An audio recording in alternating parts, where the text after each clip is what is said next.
নজর রাখবো পরবর্তী সংবাদে। টেট 1 পরীক্ষা এবং টেট 2 পরীক্ষার ফাইনাল আনসার কি ভুল সেই নিয়ে উচ্চ আদালতের ডিভিশন বেঞ্চে দায়ের করা আবেদনের উপর শুনানি হয় মঙ্গলবার। যদিও প্রথমে সিঙ্গেল বেঞ্চ আবেদনকারীদের পিটিশন খারিজ করে দিয়েছিল, পরবর্তী সময়ে ডিভিশন বেঞ্চে আবার পিটিশন করা হয়। এদিন উচ্চ আদালতের বিচারপতি টি অমরনাথ গৌড় এবং বিচারপতি বিশ্বজিৎ পালিতের বেঞ্চে এই মামলাটি উঠে। তবে গোটা বিষয় সম্পর্কে আইনজীবী পুরুষোত্তম রায় বর্মন তিনি কি বলছেন শুনবো। আজকে উচ্চ আদালতের ডিভিশন বেঞ্চে আপিল মামলাগুলো শুনানি ছিল। শুনানি হয়েছে দুপক্ষই। আবেদনকারীদের তরফ থেকে আমরা উচ্চ আদালতে সওয়াল করেছি। আমাদের বক্তব্য যে টেট পেপার 1 পেপার 2 পরীক্ষা যে ফাইনাল কি আনসার, সেই ফাইনাল কি আনসারের ভিত্তিতে পরীক্ষার্থীদের মূল্যায়ন করা হয়েছে। সেই ফাইনাল কি আনসারের অনেকগুলো প্রশ্নের উত্তরই ভুল ছিল। এর ফলে পরীক্ষার্থীরা প্রাপ্য নম্বর থেকে বঞ্চিত হয়েছে।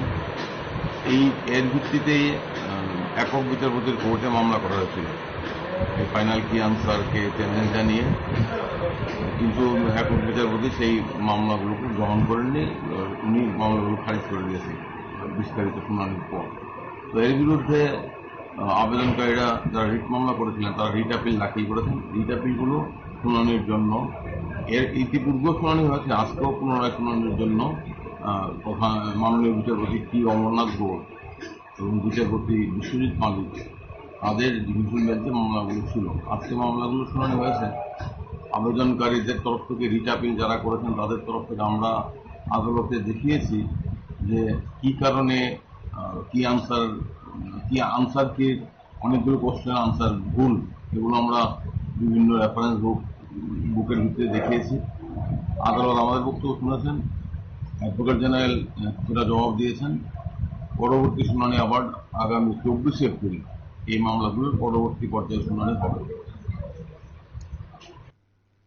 আপনারা শুনলেন ওনাদের বক্তব্য। তবে আবেদনকারীদের পক্ষে আইনজীবী ছিলেন পুরুষোত্তম রায় বর্মন এবং এদিন উচ্চ আদালতের বিচারপতি টি অমরনাথ গৌড় এবং বিচারপতি বিশ্বজিৎ পালিতের বেঞ্চটি মামলাটি উঠে। তবে সেখানে দুপক্ষের সওয়াল জবাব হয় এবং রাজ্য সরকারের পক্ষে অ্যাডভোকেট জেনারেল কিছুটা জবাব দিয়েছেন। উচ্চ আদালতের ডিভিশন বেঞ্চে এই মামলার ফের শুনানির জন্য আগামী 19 এপ্রিল দিন ধার্য করা হয়েছে।